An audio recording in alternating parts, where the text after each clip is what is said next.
नमस्कार दोस्तों, स्वागत है आपका अपनी इस यूट्यूब चैनल अपनी क्लासेस जयपुर में। दोस्तों, आशा करता हूं कि आप सभी लोग सकुशल होंगे। दोस्तों, अपन ने अध्ययन किया था राजस्थान जिला दर्शन के अंदर ही बीकानेर संभाग के 3 जिलों के बारे में। आज अपन बात करेंगे बीकानेर संभाग के चौथे जिले यानी चूरू जिले के बारे में। दोस्तों, अपना जो अध्ययन का तरीका है वह सबसे अलग रहेगा। अपन स्मार्ट तरीके से अध्ययन करेंगे ताकि अपन आने वाले सभी कंपटीशन एग्ज़ाम को दे सकें व उनके अंदर अच्छी रैंक से पास हो सके। दोस्तों, अपन बात करेंगे चूरू जिला दर्शन। चूरू जिला दर्शन का अपन अध्ययन करने से पहले चूरू जिले को निम्न 6 भागों के अंदर डिवाइड करेंगे, फिर उसका अध्ययन करेंगे ताकि अपन को याद करने के अंदर पूरा यह सरल हो जाए। सबसे पहले अपन बात करेंगे चूरू जिले के सामान्य परिचय के बारे में। चूरू जिले का सामान्य परिचय का अध्ययन करने के बाद में अपन बात करेंगे मानचित्र के अंदर चूरू जिले की स्थिति व जनगणना 2011 के तहत इसकी जो जनसंख्या है या लिंगानुपात हो गया, साक्षरता दर हो गई, उन क्षेत्रफल हो गया, उनके बारे में अपन बात करेंगे। फिर अपन बात करेंगे प्रमुख मंदिर व प्रमुख मेलों के बारे के अंदर कि चूरू जिले के अंदर जो प्रमुख मंदिर है वह कौन कौन से हैं, प्रमुख मेले हैं वह कौन कौन से हैं। फिर अपन बात करेंगे प्रमुख पर्यटन व दर्शनीय स्थलों के बारे में। फिर अपन बात करेंगे प्रमुख व्यक्तित्व के बारे में, क्योंकि चूरू जिले को कहा जाता है प्रतिभाशाली लोगों की नगरी। तो प्रतिभाशाली लोगों की नगरी क्यों कहा जाता है उनका अध्ययन करेंगे अपन। प्रमुख व्यक्तित्व के अंदर कि इसको प्रतिभाशाली लोगों की नगरी क्यों कहा जाता है। फिर अपन बात करेंगे महत्वपूर्ण बिंदुओं के बारे में। ज़्यादातर जो एग्जामिनर प्रश्न देगा वह देता है अपन को महत्वपूर्ण बिंदुओं के अंदर से। तो अपन बात करेंगे लास्ट में महत्वपूर्ण बिंदु के एग्जामिनर ज़्यादा से ज़्यादा कौन कौन से प्रश्न चूरू जिले के अंदर से उठा सकता है। दोस्तों, चलिए दोस्तों, अपन क्लास को स्टार्ट करते हैं। आप साथ का साथ इसके नोट्स बनाते रहिएगा। दोस्तों, आपके लिए ये बहुत ही फायदेमंद होगा। आपने आज दिन तक ऐसी क्लास अटेंड नहीं की होगी। सबसे पहले अपन बात करते हैं सामान्य परिचय के बारे में। सामान्य परिचय।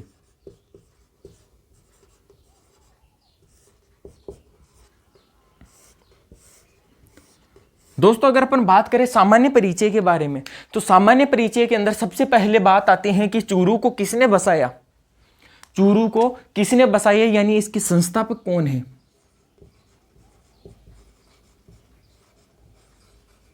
इसके संस्थापक कौन है दोस्तों। फिर इसी के अंदर एक और प्रश्न आता है कि कब बसाया।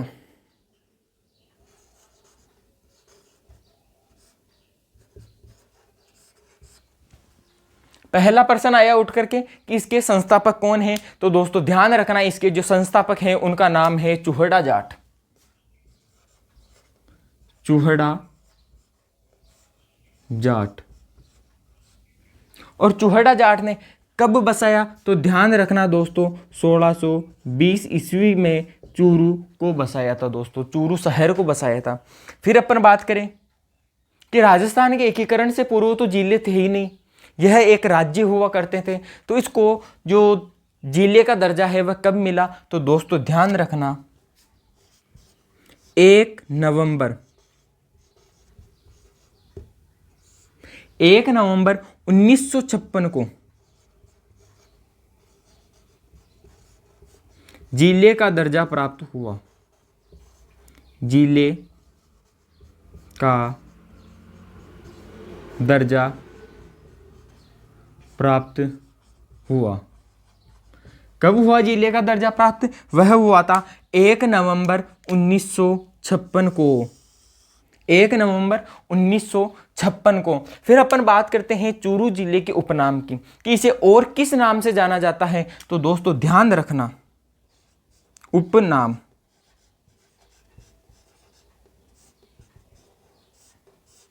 चूरू जिले को ही कहा जाता है प्रतिभाशाली लोगों की नगरी। प्रतिभाशाली लोगों की नगरी के नाम से इसे जाना जाता है।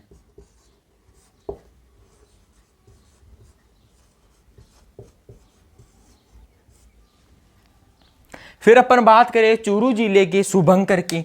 प्रत्येक जिले का शुभंकर जो है वह अलग अलग होता है, और इस चूरू जिले का जो शुभंकर है वह क्या है, तो इसका जो शुभंकर है वह है काला हिरण, या जिसे अपन कृष्ण मृग कहते हैं। शुभंकर, शुभंकर है इसका काला हिरण, या जिसे अपन कहते हैं कृष्ण मृग, कृष्ण मृग के नाम से भी जानते हैं, या इसे ही कहते हैं अपन काला हिरण भी कहते हैं, काला हिरण। दोस्तों यह हो गई इसके सामान्य परिचय के बारे में। फिर अगर अपन बात करें आगे कि यह जो चूरू जिला है ये कौन से संभाग में आता है, तो दोस्तों ध्यान रखना चूरू जिला बीकानेर संभाग में आता है, क्योंकि अपन ने अध्ययन किया था बीकानेर जिला दर्शन के अंदर, और बीकानेर स्वयं एक संभाग है। तो कौन कौन से जिले उसके अंदर आते हैं, तो मैंने एक ट्रिक बताई थी याद करने की, वह ट्रिक थी बिग चूहा। बिग चूहा में बी से हो गया बीकानेर, ग से हो गया श्री गंगानगर, और चू से हो गया अपना चूरू। यानी चूरू कौन से संभाग में आता है, तो यह आता है बीकानेर संभाग के अंदर। संभाग,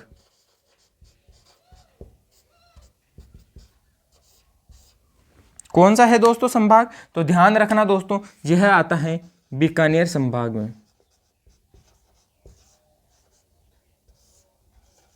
बीकानेर संभाग के अंतर्गत यह आता है दोस्तों। फिर अपन बात करें कि यह कौन से क्षेत्र के अंदर आता है, यह कौन से प्रदेश के अंदर आता है, तो दोस्तों ध्यान रखना जो पूर्व का जो बांगड़ प्रदेश है, बांगड़ क्षेत्र के अंतर्गत भी चूरू जिला आता था पहले। और अगर अपन बात करें वर्तमान के अंदर जो शेखावाटी क्षेत्र है, शेखावाटी क्षेत्र के अंदर अपना चूरू जिला आता है। फिर अपन बात करते हैं शेखावाटी प्रदेश की। शेखावाटी प्रदेश,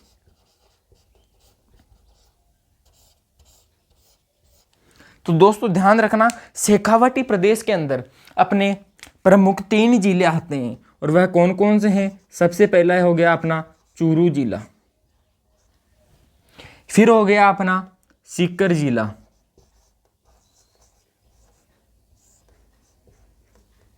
और तीसरे नंबर का जो है वह है अपना झुंझुनू।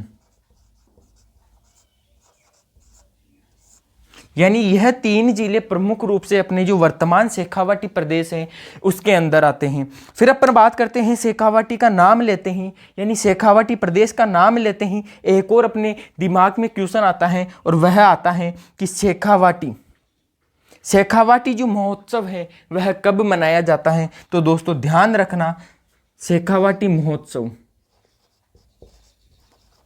शेखावाटी महोत्सव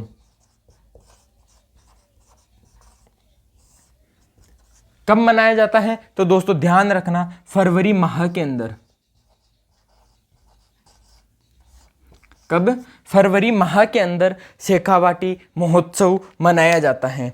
फिर अपन बात करते हैं सामान्य परिचय के अंदर ही कि इसका जो परिवहन कोड है वह क्या है। तो दोस्तों ध्यान रखना इसका जो परिवहन कोड है,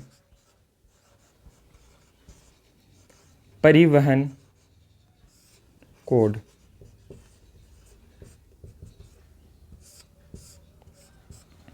इसका जो परिवहन कोड है वह है RJ10।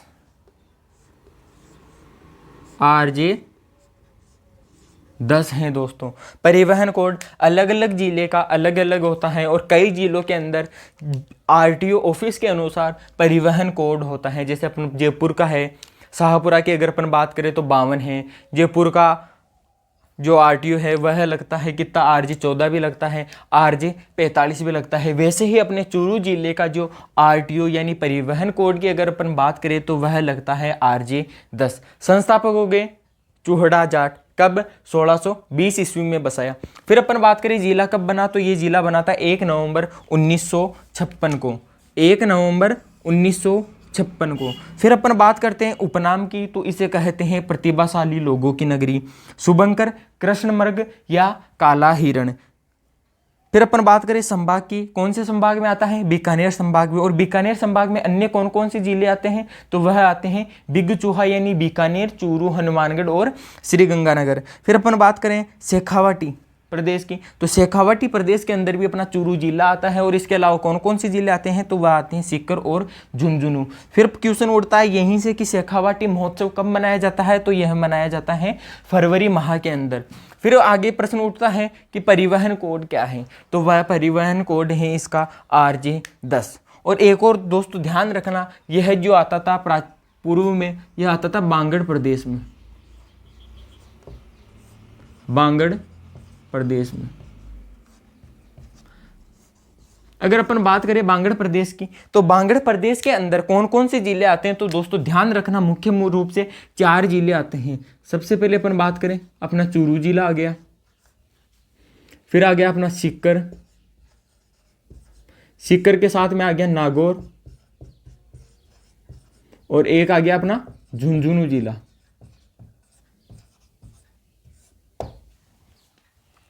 कौन कौन सा आ गया बांगड़ प्रदेश के अंदर? चूरू आ गया, सीकर आ गया, नागौर आ गया और झुंझुनू जिला आ गया। दोस्तों आप इसकी स्क्रीनशॉट ले लो। फिर अपन आगे बात करते हैं सामान्य परिचय के बाद में अपन अगला जो टॉपिक है वह आता है अपना मानचित्र से संबंधित। अगर एग्जामिनर प्रश्न पूछता है तो सामान्य परिचय के अंदर यह जो जिनका अपन ने अध्ययन किया है इनसे बाहर कोई भी प्रश्न नहीं पूछेगा दोस्तों। फिर अपन आगे बात करते हैं मानचित्र में स्थिति। दूसरा महत्वपूर्ण बिंदु हो गया मानचित्र में स्थिति।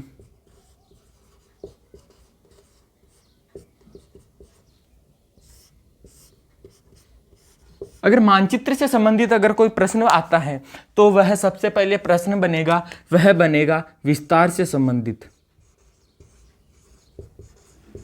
किससे संबंधित? विस्तार से संबंधित, यानी चूरू जिले का विस्तार पूछेगा। और विस्तार 2 भागों में पूछेगा। एक तो पूछेगा अपन को अक्षांशीय विस्तार और दूसरा पूछेगा अपन से देशांतरीय विस्तार। चलिए दोस्तों अपन इसको डिवाइड करते हैं 2 भागों में। पहला पूछेगा वो अक्षांशीय,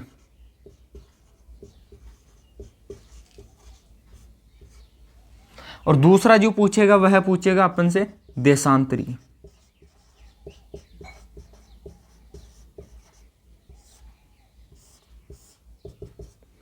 अगर अपन बात करें अक्षांशीय विस्तार की, किसकी? अक्षांशीय विस्तार की, तो दोस्तों ध्यान रखना चूरू जिले का जो अक्षांशीय विस्तार है वह है 27 डिग्री 24 मिनट से 29 डिग्री उत्तरी अक्षांश तक है।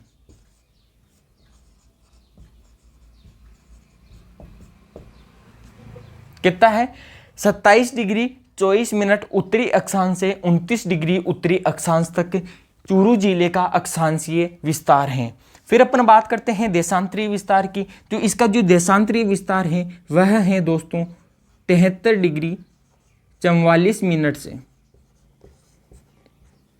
73 डिग्री 44 मिनट से 75 डिग्री 41 मिनट पूर्वी देशांतर, पूर्वी देशांतर।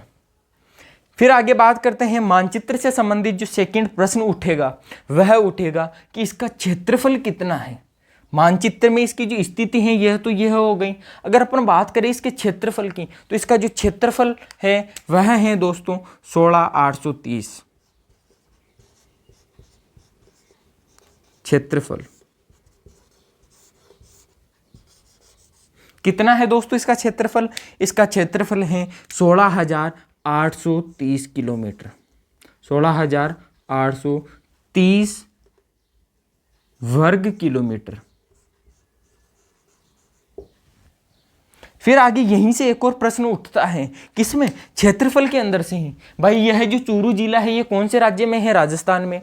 तो यह जो राजस्थान राज्य का है कितना राजस्थान राज्य का जो क्षेत्रफल है उसका कितना प्रतिशत भूभाग है चूरू जिले के अंदर। तो दोस्तों ध्यान रखना, राजस्थान के क्षेत्रफल की अगर अपन बात करें तो उसके अंदर से 4.91% भाग में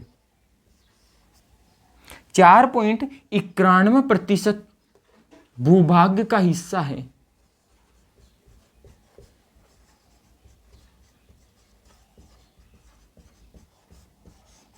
किसका? 4.91% जो हिस्सा है वह किसका है? तो यह है राजस्थान के क्षेत्रफल का 4.91% हिस्सा है अपने चूरू जिले का। और वह कितना है अगर अपन बात करें किलोमीटर की, क्षेत्रफल की अगर अपन बात करें तो इसका क्षेत्रफल है 16,830 वर्ग किलोमीटर। फिर दोस्तों मानचित्र में स्थिति के बाद में अपन बात करते हैं जनगणना की। अगर अपन बात करें 2011 की जनगणना के अनुसार,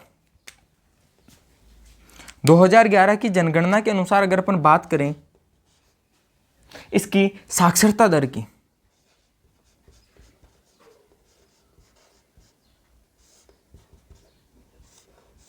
तो दोस्तों ध्यान रखना इसकी जो साक्षरता दर है वह है 66.8%। फिर अपन बात करें जनसंख्या घनत्व की,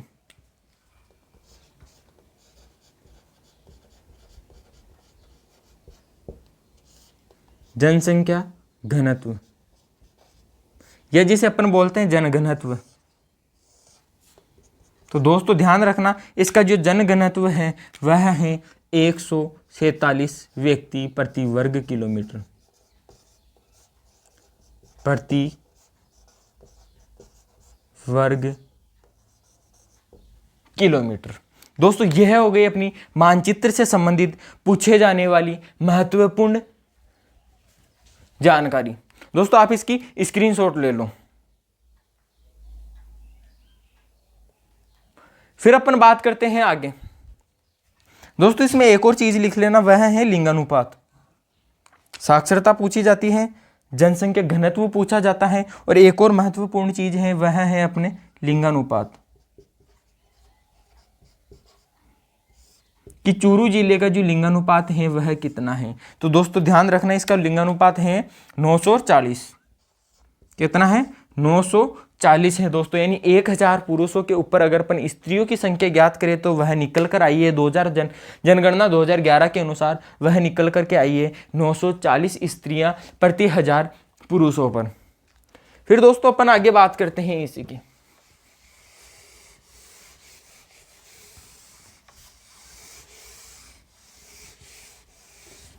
अपने दो टॉपिक हो गए पूरे, एक तो हो गया सामान्य परिचय और एक हो गया अपने मानचित्र में स्थिति और तीसरा हो गया अपना जनगणना 2011 के अनुसार पूछे जाने वाले महत्वपूर्ण टॉपिक।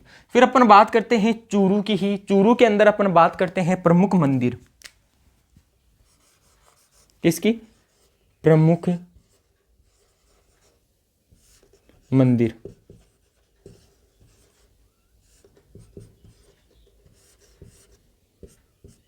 प्रमुख मंदिर के बाद में अपन बात करेंगे प्रमुख मेले, और यह अपन बात करते साथ में पढ़ लेते प्रमुख मंदिर व मेले,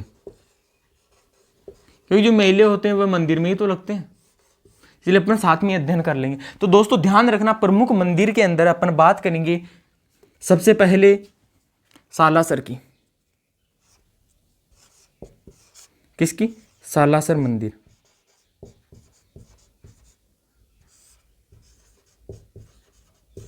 जो सुप्रसिद्ध मंदिर है दोस्तों अपने राजस्थान का वह है सालासर मंदिर। और यह सालासर मंदिर कहाँ पर है? तो दोस्तों ध्यान रखना यह है अपने चूरू जिले के अंदर। अगर अपन बात करें कहाँ पर है तो चूरू जिले में, चूरू जिले में।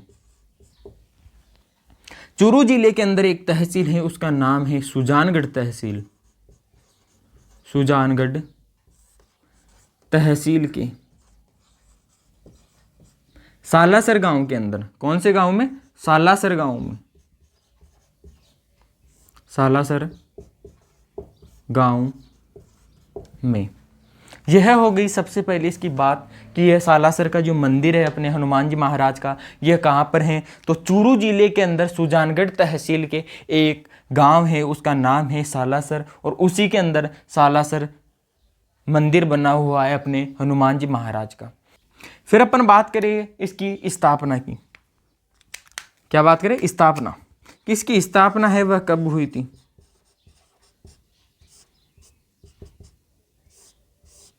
तो दोस्तों ध्यान रखना, इसकी जो स्थापना हुई थी वह हुई थी 1754 ईस्वी में।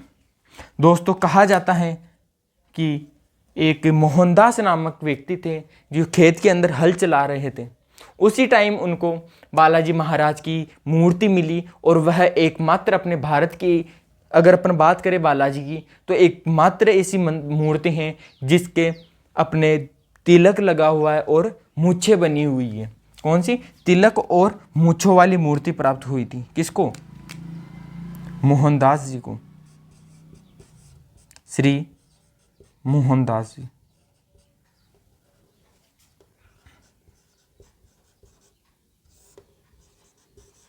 और इन्हीं को कहा जाता है दोस्तों संस्थापक।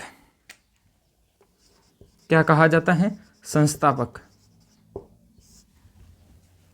फिर अपन बात करते हैं आगे। तो दोस्तों नोट लगाकर लिख लेना, खेत में हल चलाते समय, खेत में हल चलाते समय क्या प्राप्त हुई थी इनको? एक ढाडी व मूंछों युक्त एक मूर्ति प्राप्त हुई, और उसकी स्थापना मोहनदास जी ने 1754 ईस्वी में, कब? 1754 ईस्वी में सुजानगढ़ तहसील के, सुजानगढ़ के पास में सालासर गांव था, वहीं पर इसकी स्थापना कर दी दोस्तों। फिर अपन बात करते हैं इसकी विशेषता क्या है। तो दोस्तों ध्यान रखना, इसकी जो विशेषता है, प्रमुख विशेषता,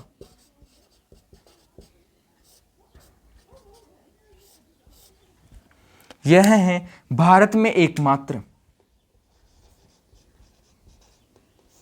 भारत में एकमात्र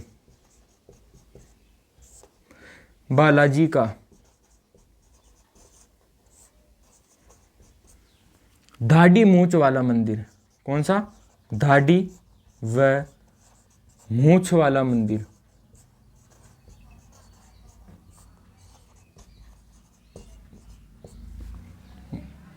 हनुमान जी महाराज का, या अपन बोले बालाजी का धाड़ी मूंछ जो लगी हुई है मूर्ति पर, वह एकमात्र मंदिर है। कौन सा? सालासर का मंदिर है दोस्तों। फिर अपन बात करते हैं मेले की। किसकी? मेले की। मेला। तो दोस्तों ध्यान रखना, जो सालासर के अंदर हनुमान जी का जो मेला बढ़ता है वह बढ़ता है अपने आश्विन और चैत्र महीने में। अगर अपन बात करें मारवाड़ी की, तो आसोज और चैत्रा महीना कमाया। कब? आश्विन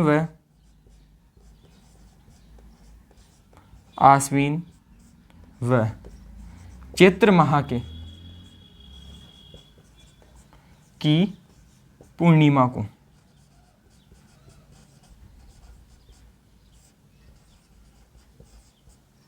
कब बढ़ता है? आश्विन व चैत्र माह की पूर्णिमा को, यानी आसोज और चैत्रा महीना में कद पुण्यों का दिन भर है। दोस्तों यह हो गए अपने सालासर मंदिर से संबंधित महत्वपूर्ण जानकारी। दोस्तों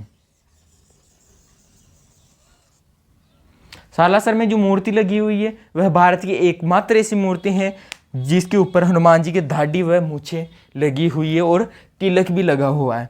फिर अपन बात करते हैं आगे कि कहाँ पर है, तो सुजानगढ़ तहसील के सालासर गांव में है। इसकी स्थापना कब हुई? 1754 ईस्वी में हुई थी। किसने की? मोहनदास जी ने की। खेत में हल चलाते समय इनको क्या मिली थी? मूर्ति मिली थी, और उसकी स्थापना सुजानगढ़ तहसील के सालासर गांव में हुई। अगर अपन बात करें मेले की, तो साथ में दोस्तों अपने मेले भी कंप्लीट होते जा रहे हैं। मंदिरों के साथ साथ में मेले भी कंप्लीट होते जा रहे हैं। मेला कब बढ़ता है? आश्विन व चैत्र महीने की पूर्णिमा को बढ़ता है दोस्तों आप इसकी स्क्रीनशॉट ले लो। फिर अपन आगे बात करते हैं दोस्तों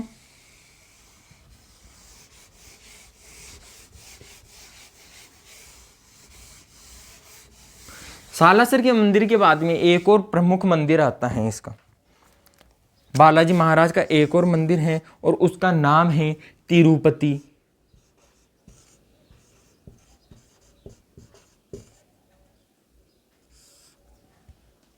या इसी को कहा जाता है वेंकटेश्वर, वेंकटेश्वर तिरुपति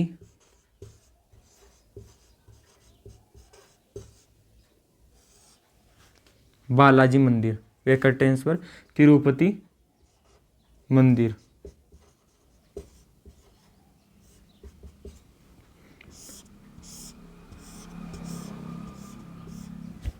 दोस्तों अगर अपन बात करें वेंकटेश्वर तिरुपति बालाजी के मंदिर की, तो यह जो मंदिर है, प्रमुख मंदिर कहाँ पर है तिरुपति बालाजी का, वह है आंध्र प्रदेश में। तिरुपति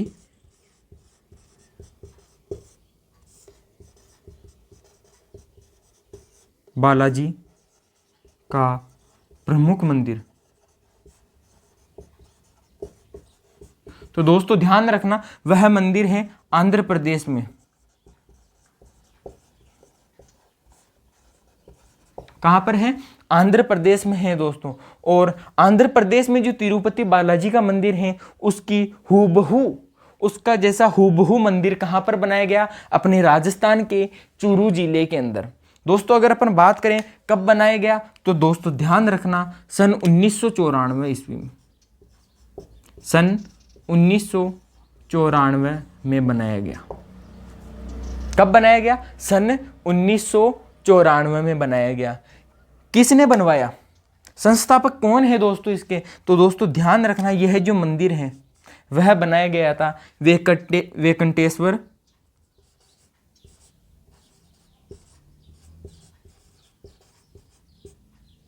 फाउंडेशन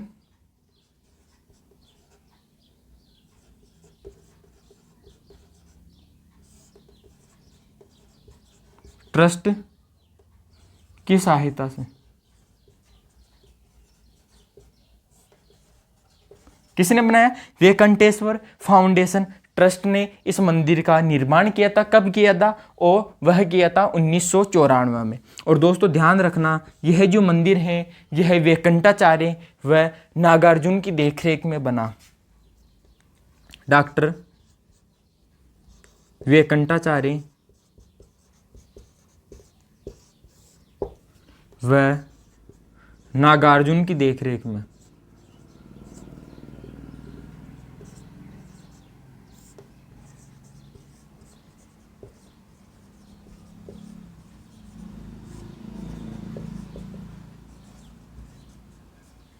कब बना? वेंकटाचार्य नागार्जुन की देखरेख में यह मंदिर बना था। दोस्तों ध्यान रखना, यह जो मंदिर है 75 फीट ऊंचा है। कितना फीट ऊंचा है? 75 फीट ऊंचा है दोस्तों। फिर अपन आगे बात करें तो दोस्तों ध्यान रखना, इसका जो उद्घाटन है वह किया गया था अपने भैरों सिंह शेखावत के द्वारा 21 फरवरी को।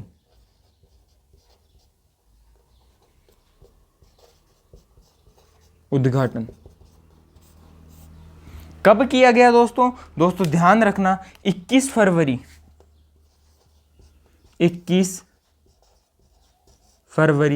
1994 को। किसके द्वारा? भैरों सिंह शेखावत के द्वारा। भैरों सिंह शेखावत।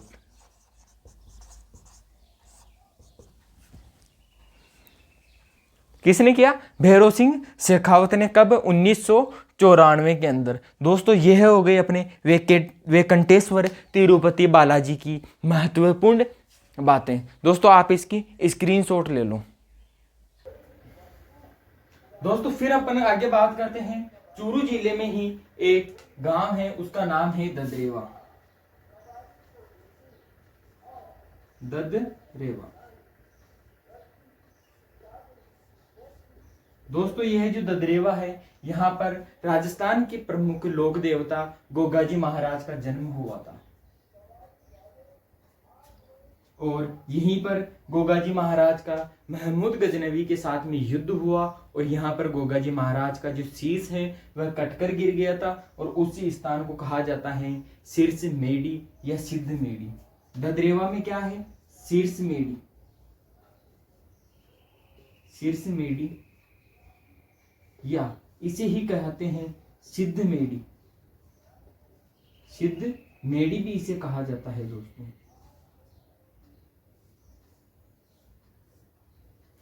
यहां पर गोगाजी की ददरेवा के अंदर शीश कटकर गिरा, उसे क्या कहा गया? शीर्ष मेडी कहा गया। और जहां पर धड़ गिरी उसे कहते हैं धड़ मेडी। और वह जो धड़ गिरा था वह गिरा था अपने हनुमानगढ़ जिले के अंदर दोस्तों।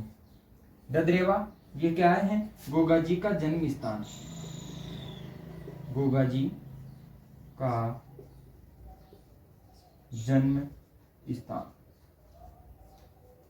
फिर अपन आगे बात करें गोगाजी के बारे में, तो गोगाजी के जो पिता का नाम है, पिताजी का, माताजी का, पत्नी का, पुत्र का, पिता,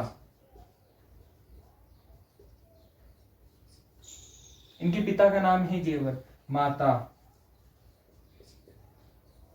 और पत्नी। गुरु, गुरु कौन है? गोरखनाथ हैं। पुत्र, पुत्र का नाम है केसरिया जी। और घोड़ी।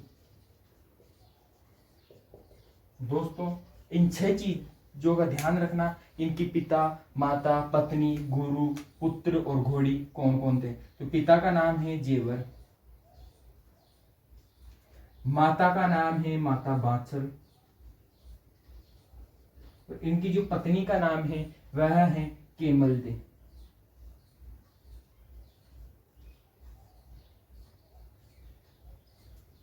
इनके जो गुरु का नाम है वह है गोरखनाथ।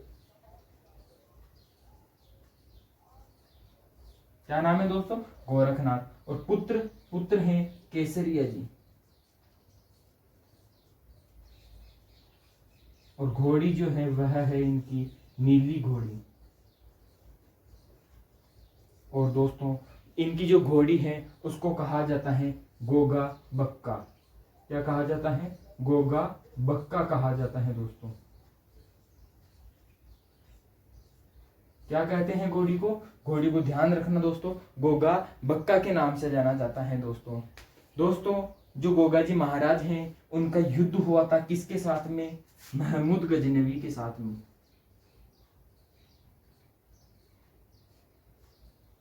युद्ध किसके साथ में हुआ? महमूद गजनवी, महमूद गजनवी। महमूद गजनवी के साथ में गायों की रक्षा के लिए इनका युद्ध हुआ और इनका जो शीश है वह कटकर गिर गया था दोस्तों। कहां पर? ददरेवा के अंदर, जिसे शीर्ष मेडी के नाम से जाना जाता है। फिर अपन बात करते हैं दोस्तों मेले की। जो गोगाजी का जो मेला है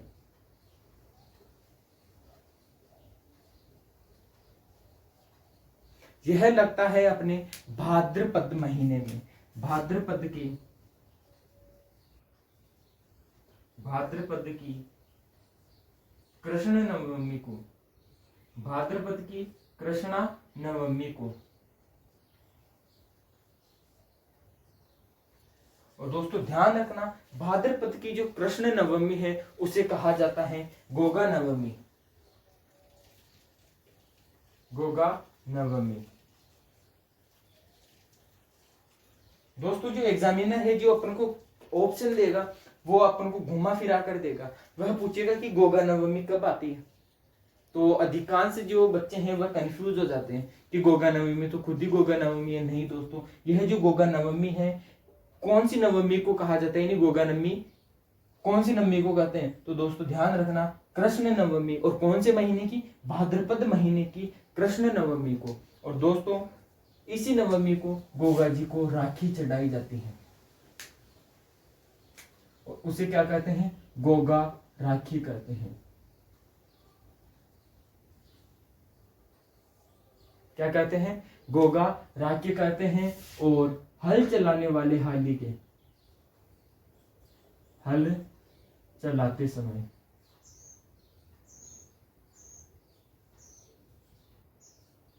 हाली के राखी बांधी जाती है, हाली के जो राखी बांधी जाती है, राखी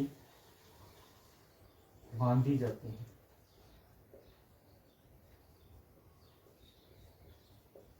और यह जो गोगा राखी है, इसमें दोस्तों ध्यान रखना 9 गांठ वाली राखी है, 9 गांठें होती हैं। कितनी गांठें होती हैं इसमें दोस्तों? 9 गांठें होती है दोस्तों। फिर अपन बात करते हैं आगे, आप इसकी स्क्रीनशॉट ले लो। फिर अपन बात करते हैं एक और चूरू जिले के अंदर ही प्रसिद्ध मंदिर है, और उस मंदिर का नाम है उत्तराभिमुखी सिंधी मंदिर। कौन सा मंदिर है? उत्तराभिमुखी सिंधी मंदिर। उत्तराभिमुखी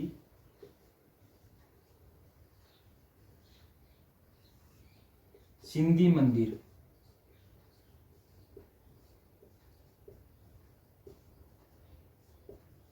दोस्तों ध्यान रखना यह कि उत्तराभिमुखी सिंधी मंदिर है,